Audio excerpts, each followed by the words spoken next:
पैगंबर भी सस्पेंस में मार रहे हैं, सुबह का इंतजार करो। एक मर्तबा पैगंबर ने सारे सहाबा को फजर पढ़ाई और खेमे से बाहर नमाज पढ़ाने के बाद कहा नादे अलियन मज़हरल अजाइब। सारे के सारे सहाबा देख रहे हैं, अली तो मदीने में हैं, 100 किलोमीटर से ज्यादा का फासला। पैगंबर ने कहा नादे अलियन, जनाबे सलमान मदीने की तरफ बढ़े। जैसे ही उठ के चलने लगे जनाबे अबू ज़र उठे, जनाबे मिक़दाद, जनाबे अम्मार, ये हैं रसूल के 4 यार। मौलाना साहब सैयद अली रजा रिजवी जी हमको आज जंगे खैबर समझाएंगे कि एग्जैक्टली अर्ली मुस्लिम कम्युनिटी और उस वक्त की ज्यूइश कम्युनिटी, यहूदी कम्युनिटी खैबर में, उनमें जंग क्यों हुई थी, कैसे हुई थी और कौन जीता। मुसलमानों को तकलीफ यहूदियत से नहीं बल्कि सहयूनियत से है, ज़ायनिस्ट मेंटालिटी से है, जो मेंटालिटी कहती है कि आतंक मचाओ, लेबनान को, सीरिया को और पैलेस्टीन को अपने कब्जे में कर लो, उससे दिक्कत है। और सही बताऊं तो खाली मुस्लिम्स नहीं, दुनिया का हर वो इंसान जिसे इंसानियत बड़ी प्रिय है, वो सहयूनियत, ज़ायनिज़्म के खिलाफ ही रहेगा। हे हाय हेलो नमस्ते जी, सत श्री अकाल, अस्सलामु अलैकुम। मैं निधि शर्मा इंडिया से, और पहली बार जब किसी मौलाना जी को सुनते हो ना तो एक नई किरण दिखाई देती है, एक नया एक्सपीरियंस होता है, एक ताजगी की लहर आती है। रिलीजियस प्रीचर्स को सुनना मुझे बेहद पसंद है, अगर वो अच्छे से रिलीजन समझाएं। ढोंगी बाबा भी बहुत होते हैं हर कम्युनिटी में, उनसे बच के रहना चाहिए। यहूदियों की जो सेक्रेड किताब है तौरात, उसमें बहुत अच्छी अच्छी बातें लिख रखी हैं, पर कई लोग उन बातों को डिकोड नहीं कर पाते और उल्टी चीजें फॉलो करने लग जाते हैं। तो इस जंग को पॉसिबली अंजाम उन्हीं लोगों ने दिया होगा। कि क्या एग्जैक्टली सिनेरियो है हमको मौलाना साहब बताएंगे, पूरा बैटल समझाएंगे, तो बने रहिए आखिरी तक, फिर ये गुफ्तगू बरकरार रखेंगे। जाने की रामी, बस 2 जुमले मुझे खैबर से मुतालिक पेश करने हैं और आखिर में खैबर के जंग के अख्ताम पे दुआ है, वही मसाइब का, वहीं से मैं इत्तिसाल मुत्तसिल हो जाऊंगा। अगर सुनो, पैगंबर इस्लाम ने पूरी जिंदगी जितनी भी जंगें की हैं दिफाई है, दिफा किया है, हमला नहीं किया। दूसरे हमला करते थे तो लोग कहते नहीं, खैबर की जंग वाहिद जंग है जहां आपने हमला किया, आपने कहा मैं खैबर आ रहा हूं फतह करूंगा। नहीं, वो यहूदी मुसलमानों को लूट लेते थे। तो मुसलमानों ने आके शिकवा किया, या रसूलल्लाह ये खैबर में यहूदी, हम वहां से सफर करते हैं, वो लूट लेते हैं और उनके बड़े बड़े पहलवान वहां मौजूद हैं, मरहब, हारिस, अंतर, उनका रोब इतना है, बहुत कदावर हैं, बहुत बड़े बड़े जिस्म हैं। तो उनका कोई भी, तो रसूल खुदा ने उनको खत लिखा, बाज आ जाओ, मेरे मानने वालों को आइंदा तुम्हारा खैबर का कोई यहूदी ना लूटे। तो एक मर्तबा जनाबे सरवर कायनात ने दूसरा खत लिखा, वो फिर भी बाज नहीं आए। रसूल खुदा ने कहा बाज आ जाओ, अगर तुम फिर भी बाज ना आए तो मैं खुद खैबर आऊंगा और खैबर फतह करूंगा। उन्होंने अपनी एक मीटिंग बुला ली, कहा कि भाई क्या कह रहे हैं, मोहम्मद ने खत लिखा है, का डरने की जरूरत नहीं, हमारे पास बड़े बड़े पहलवान मौजूद, मरहब, हारिस, अंतर, पहली के मुकाबले में 3 ही आए।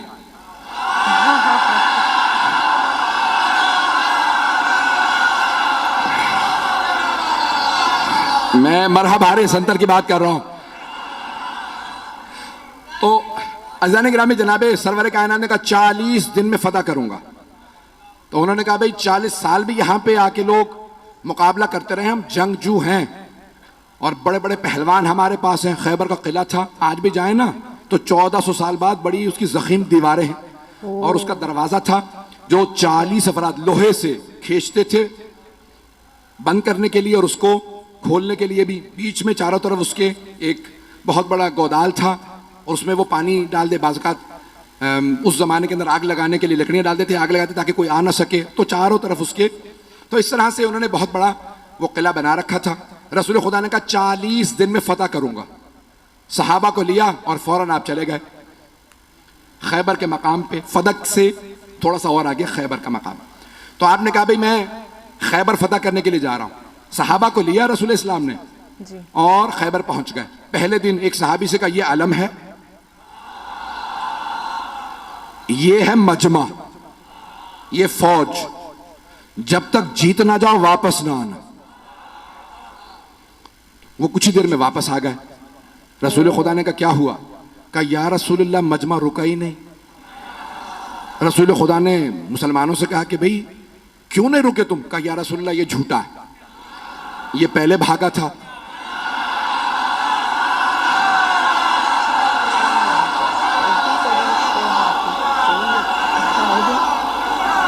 पढ़ दूं या? कहा या रसूलल्लाह पहले ये भागा था, ये झूठ बोल रहा है, हम लोग पहले नहीं भागे। रसूल खुदा ने कहा खबरदार, कल दोबारा जाना, मोहम्मद की आबरू का मामला है, मैंने 40 दिन का वादा किया, जाओगे? उसने कहा या रसूलल्लाह ये अगर रुक जाए तो मैं तो लड़ने वाला हूं। पैगंबर ने दोबारा आलम दिया, फिर वापस आने के बाद फिर लड़ाई हो गई। पहले कौन भागा? पैगंबर इस्लाम ने कहा बहुत हो गया, कोई और जाएगा? एक और साहब ने कहा मैं चला जाऊंगा। उनकी रफ्तार ज्यादा थी।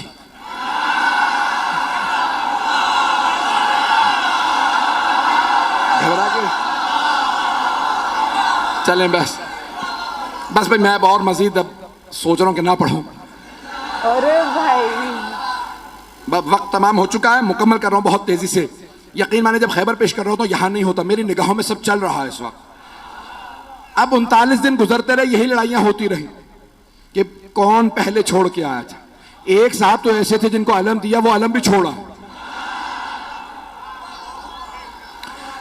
अब रसूल इस्लाम ने कहा अलम वापस ले आओ। अब वहां से बस एक उनमें से भाइयों में से एक बाहर निकलता था और वो देखता था, किसी में जरूरत ही नहीं होती थी रुकने की वहां पे। रसूल इस्लाम ने 39 दिन गुजर गए। अब एक मर्तबा सही बुखारी के अल्फाज है, पैगंबर इस्लाम ने कहा लअतियन्ना रायत गदन रजुलन कर्रारन गैर फर्रारन युहिब्बुल्लाह व रसूलहु व युहिब्बुहुल्लाह व रसूलुहु।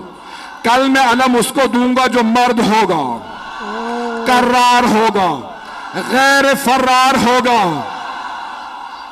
वो अल्लाह और अल्लाह के रसूल से मोहब्बत करता होगा, अल्लाह और अल्लाह का रसूल उससे मोहब्बत करते हैं। बस भाई, और पैगंबर ने ईशा के बाद ऐलान किया, अपने खैमे में चले गए और पैगंबर ने का आखिरी जुमला कह दिया था इन्नल्लाह यफ्तहुल खैबर अला यदैह। अल्लाह ने उसके हाथों पे फतह लिखी हुई है, वो जाएगा, खैबर फतह हो जाएगा। अब सारे सहाबा कह रहे पूरी रात नींद नहीं आ रही। एक सहाबी वो कहते हैं मुझे पूरी जिंदगी कभी शौक ही नहीं हुआ कि मुझे अलम मिले। कभी जिंदगी में शौक नहीं हुआ। कहा उस रात इतना शौक था अलम मिल जाए कि मैं रात में सो नहीं पा रहा था। उनसे लोगों ने पूछा क्यों शौक था? कहा क्योंकि पैगंबर ने फरमा दिया था, अल्लाह ने जिसे कल अलम दूंगा ना, अल्लाह ने उसके हाथों पे फतह लिखी हुई है, जाएगा और फतह करके आ जाएगा। वो कहते मुझे नींद ही नहीं आई, उठा पैगंबर के खैमे में गया, कहा या रसूल अल्लाह बस इतना बता दें क्या कल अलम मुझे मिलने वाला है या नहीं? पैगंबर ने कहा सुबह का इंतजार कर, सुबह बताऊंगा। या रसूल अल्लाह बता देते तुझे अलम नहीं मिलेगा, सो जाता। पैगंबर भी सस्पेंस में मार रहे हैं, सुबह का इंतजार करो। एक मर्तबा पैगंबर ने सारे सहाबा को फजर पढ़ाई और खैमे से बाहर नमाज पढ़ाने के बाद कहा नादे अलियन मज़हरल अजाइब।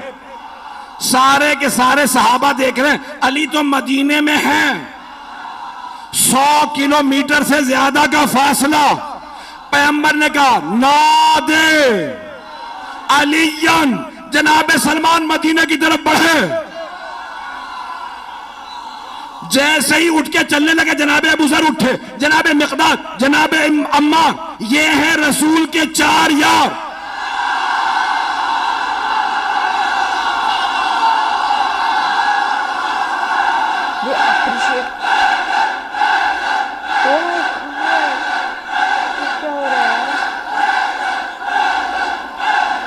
बस भाई वक्त नहीं है, जैसे ही ये चले ना तो सब के सब कह रहे हैं अली तो मदीने में है। देखा सामने से गर्द उड़ रही है, अब मैं क्या करूं कि अली घोड़े पे आए तो अल्लाह घोड़े की सुमों की कस्में खाए, घोड़ा तेज तेज सांस ले तो अल्लाह घोड़े के फर्राटे भरने की कस्में खाए। वहां से जनाबे अमीर आए, यहां पे जनाबे सरवर कायनात ने कहा मेरा भाई अहलन व सहलन, खुशामदीद गले लगाया। पैगंबर इस्लाम से जनाबे अमीर ने इजाजत ली, या रसूल अल्लाह अकेला काफी हूं। तवज्जो, कहा नहीं लश्कर जाएगा, तवज्जो, कहा लश्कर जाएगा। मैं बहुत सोचता था कि पैगंबर भी जानते हैं ये पहले जाके आ चुके हैं, अब जाना क्यों जरूरी था। पैगंबर चाहते थे ये सब देखें। अब मैं यहां नहीं हूं, नजफ में हूं, मेरे मौला चले खैबर पे पहुंचे, हाथ में अलम था। खैबर का किला बहुत बड़ा, ऊपर के एक बहुत बड़े हुजरे के अंदर मरहब एक नजूमी के साथ बैठा करता था। उसने एक मर्तबा नीचे देखा कि आज कोई नया आदमी आया है। एक मर्तबा जनाबे अमीर ने, हाथ में अलम था, अलम एक लोहे की सलाख में था, मौला ने अलम उखाड़ा, पत्थर के अंदर गाड़ा, पत्थर में अलम गाड़ा। मरहब ने खामोशी से पलट के नजूमी को देखा कि अब तक जो आ रहे थे ना वो अलम फेंक के भाग रहे थे, इसका मिजाज कुछ और है। तवज्जो, इसका मिजाज कुछ और है, इसने पत्थर में अलम गाड़ दिया। नजूमी ने कहा परेशान होने की बात नहीं है, एक बुर्ज है, जब वो उस सितारे के सामने आता है ना तो लोहे के लिए पत्थर मोम हो जाता। कमाल इसका नहीं है, उस बुर्ज का है, वो उस सितारे के सामने है, इसलिए लोहे के लिए पत्थर मोम हो चुका है। मरहब ने दोबारा पलट के देखा, इमामत के कानों ने सुना, मेरे मौला ने अलम उखाड़ा, फिर अलम गाड़ा, फिर अलम उखाड़ा, फिर अलम गाड़ा। जब 9 मरतबा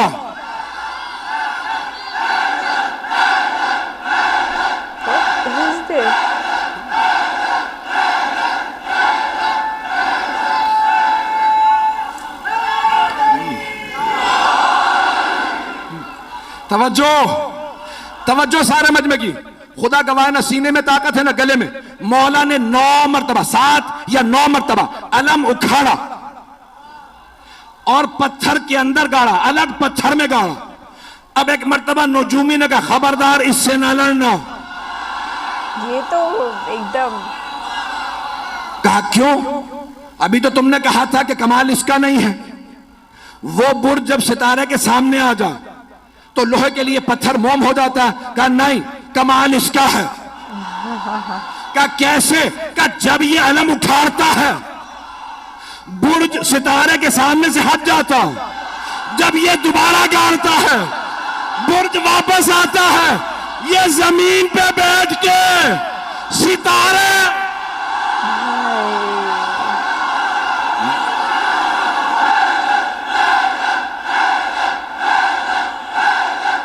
मुझे कमेंट्स में जरूर बताना कि ये क्या बोल रहे हैं। बस भाई जनाबे अमीर ने, वक्त तमाम हो चुका है भाई, अब वक्त नहीं है और सीने में दम भी नहीं है। खैबर सुनाने के लिए पूरा खून जिगर देता हूं।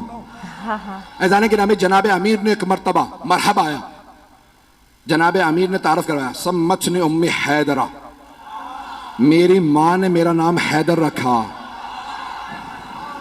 हर जंग में मौला ने कहा मैं हूं अली इब्न अबी तालिब, हर जंग में कहा अबू तालिब का बेटा अली। आज कह रहे मेरी मां ने नाम हैदर रखा।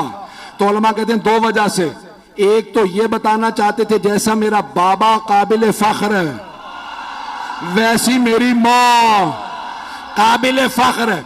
अबरार भाई ने रुबाई पढ़ी थी, एक जुमला मैं भी कहना चाह रहा हूं। भाई ये अली की विलायत बाप के खून से नहीं आती, मां के किरदार से आती है।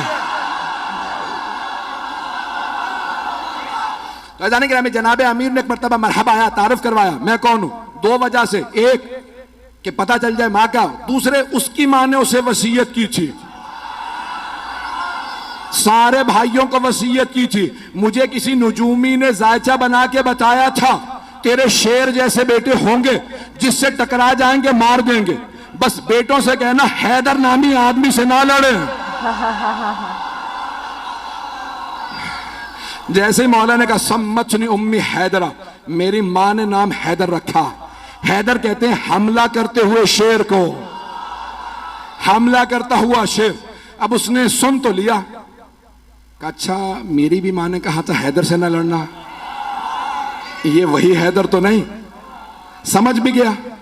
अच्छा जब मरहम मारा गया ना, यानी तमाम मुसलमानों ने लिखा कि मौला ने उसको दावत दी, ठीक है तू समझता है इस्लाम की दावत देता हूं, नहीं मुसलमान हुआ, कहा ठीक है दावत है, हमला कर। बहुत कदावर था, बहुत ताकतवर था। अब जो लोगों ने फिल्में ड्रामे बना दिए मरहब के ऊपर, मैंने देखा तो मैंने किसी को एतराज लिख के भेजा, भाई आपने ये क्या बनाया, ये मरहब का उस जमाने का मरहबात कहां से लेके आओ, जैसा मिला मैंने वैसा बना दिया, पता नहीं लोग हैं या नहीं। तो मैंने कहा भाई ये काम साहब भी तुमने बनाया, उसका कद और ये वो तो बहरहाल ये मरहब आया। एक मरतबा आने के बाद जनाब अमीर के सामने उसने तलवार खींची, हमला किया। मौला ने तलवार से नहीं हाथ से उठा के फेंका। जब गिर गया ना, मौला ने कहा एक बार फिर आ जा, ताकि वो ये ना सोचे कि भाई शायद मैं सही वार ना कर सका। मौला ने कहा एक बार फिर आ जा, मैं हमला नहीं करूंगा, तू हमला कर। उसने फिर हमला किया। अली ने दो उंगलियों से उठा के फिर फेंका, का आखिरी मौका दे रहा हूं, आ जाओ। अब मौला ने जुल्फिकार खींची, उसने जिस्त लगाई। एक मर्तबा मेरे मौला ने कहा अल्लाह अकबर, अल्लाह। अब सारे मजमे ने देखा बहुत फुर्ती से अली की तलवार चली। लोग कहने लगे हुआ क्या, दो टुकड़े गिरे।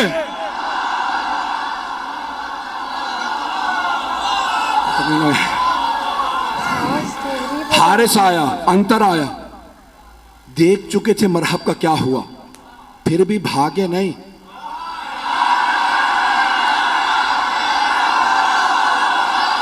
काफिर थे, यहूदी थे, लेकिन गैरतमंद थे।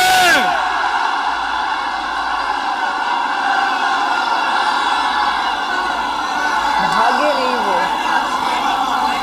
और मत पढ़वाएं मुझसे, बस यकीन मानिए कि अभी खैबर बहुत बाकी है। जनाब अमीरुल मोमिनीन ने जब मरहब, हारिस और अंतर को मार दिया तो अब सारी की सारी फौज ने कहा दरवाजे बंद कर दो। कहा लाशें तो उठा लो। कहा इस शेर के सामने से लाशें कौन उठा के लाए हैं। उन्होंने दरवाजा बंद किया। अब बीच में मैंने कहा ना खाई थी, गहरी खाई थी। जनाब सलमान कहते हैं कि मैंने देखा अली आगे बढ़े, खैबर के दर में हाथ डाला और उसे एक हाथ से उखाड़ा। उखाड़ने के बाद खाई के इस पार आए, सहाबा से कहा सवार हो जाओ मैं पहुंचा दूं। तवज्जो, नारा नहीं आएगा। मौला ने खैबर का दर उखाड़ा, सबको कहा सवार हो जाओ, उस पार ले गए, फिर आए।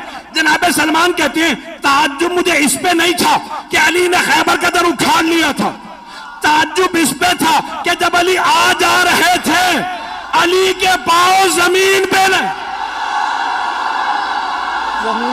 थे।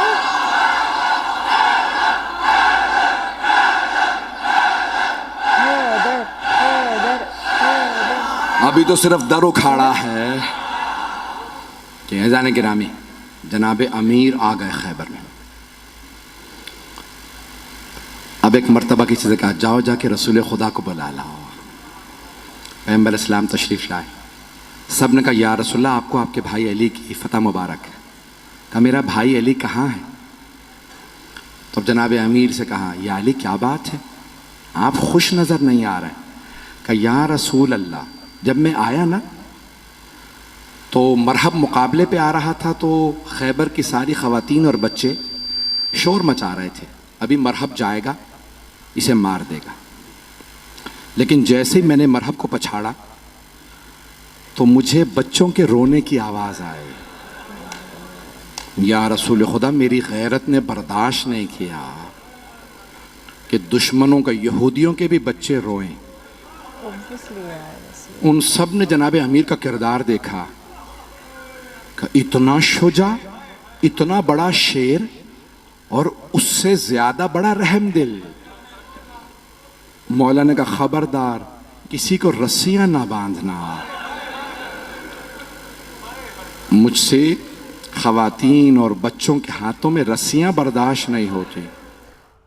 तभी तो पूरी दुनिया हजरत अली के कोट्स पढ़ती रहती है कि क्या उन्होंने कहा था, उनके नक्शे कदम पर चला जाए, उनकी बातों को फॉलो किया जाए। और इतना मैं समझ गई थी कि मौलाना साहब जो है शिया कम्युनिटी से हैं। And much respect to the community. जितने भी शिया मुस्लिम्स होते हैं वो हजरत अली अलैहिस्सलाम को बहुत मानते हैं। बहुत बढ़िया बात है। वाकई में वो असल मायने में इंसान रूपी शेर थे, तभी उनकी पावर के चर्चे आज तक होते हैं और कयामत तक होते रहेंगे। हजरत मोहम्मद सल्लल्लाहु ताला अलैहि वसल्लम साहब की उम्मत हमेशा ऐसे पावरफुल हस्तियों को याद करती रहेगी। और जंग करने के आदाब होते हैं ना, उन आदाब को हजरत अली साहब ने फॉलो किया भाई। उन्होंने नहीं पसंद किया कि बच्चे रोएं, चाहे दुश्मनों के बच्चे ही हों, पर बच्चों की क्या गलती है या औरतों की क्या गलती है? हुकूमत तो कोई और कर रहा है ना। और ये बात सुन करके बड़ा ताज्जुब हो गया एंड में। ये जंग खैबर बहुत ही शॉर्ट में सुनाया गया है, इसका मतलब बहुत